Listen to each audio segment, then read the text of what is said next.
আজি মোৰ ল'ৰা ছোৱালীৰ ডিমাণ্ড যে হট চকলেট ফাষ্ট কেক খাব।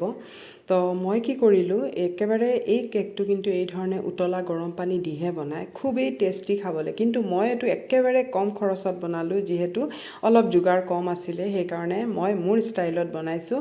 আৰু তেতিয়াও কিন্তু এইটো ইমানেই টেষ্টি হৈছে, মানে সিহঁতি খাই পেলাই খুবেই ভাল পাইছে।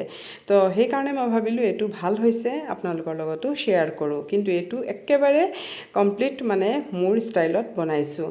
মই ইমান ইয়াত খৰচা কৰাও নাই। আৰু চাওকচোন কি ধুনীয়া, ইমান মানে পূৰা হেৰি হৈছে, চকলেটখিনি পূৰা হেৰি হৈ আছে আৰু পূৰা মেল্ট হৈ আছে। কেকটো ঠাণ্ডা হোৱাৰ পিছতো চকলেটটো পূৰা মেল্ট হৈ আছে। ইয়াৰ কাৰণে মই লৈছোঁ কেডবেৰী চকলেট আৰু এটা ডাঙৰ পেকেট এটা লৈছোঁ। আৰু এইখিনি অলপ উতলা গৰম পানীত থৈ দিছোঁ, অলপ ঘিউ দিছোঁ, কিন্তু ইয়াত বাটাৰ ব্যৱহাৰ কৰে, মই ঘিউ দিছোঁ। আৰু ইয়াত অলপ মই তেল দিছোঁ। এই একচুৱেলি অৰিজিনেল যিটো হট চকলেট ফাষ্ট কেক যে, এইটোত মানে এইবোৰ চকলেট ব্যৱহাৰ কৰা নহয়। মোৰ ওচৰত আজি কোকো পাউডাৰ, যেতিয়া সিহঁতি ডিমাণ্ড কৰিছে মই বনাবলৈ লৈছোঁ, তেতিয়া দেখিছোঁ যে কোকো পাউডাৰ বহুত কম। ফ্ৰিজ খুলি দেখিলোঁ যে চকলেট এটা আছে, সেইকাৰণে মই ভাবিলোঁ এনেকৈ বনাই চাওঁচোন কেনেকুৱা হয়।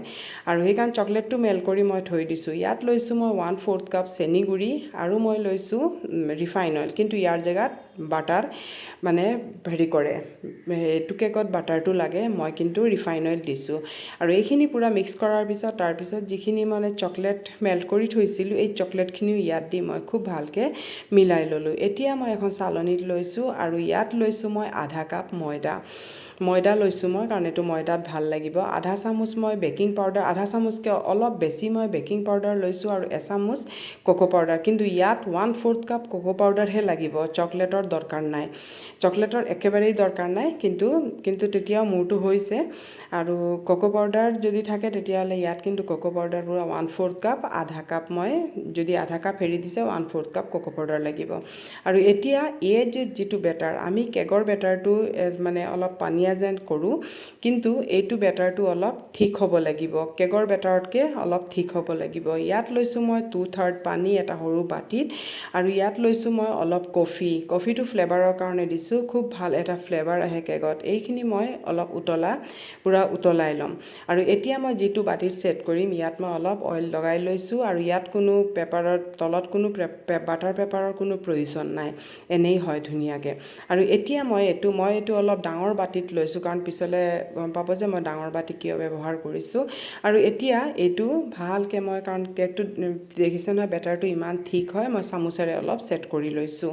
এই ধৰণে পূৰা চামুচেৰে ধুনীয়াকৈ পূৰা ভালকৈ মই ছেট কৰি লৈছোঁ।